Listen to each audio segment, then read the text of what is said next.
Up first, Roshawn Clarke of Swept Track Club clocked a personal best 48.91 seconds to book his spot in the final of the men's 400-meter hurdles at the national trials on Thursday. Clarke finished ahead of teammate Jahil Hyde, who clocked 49.40 seconds, and Robin Black, who clocked 50.24. Meanwhile, Titan Track Club's Asini Wilson won Heat 2 in 49.70 seconds ahead of Sean Rowe 50.38 and Roxroy Cato 50.65. The final of the men's 400-meter hurdles will take place on Friday at 7:51 p.m.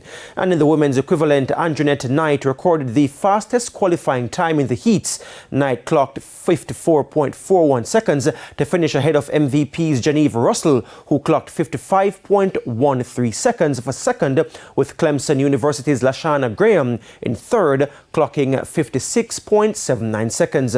Now over in Heat 1, Cheyenne Salmon won in 55.35 seconds ahead of Rochelle Clayton 55.73. The women will line up for the final of the event on Friday at 7:41 p.m.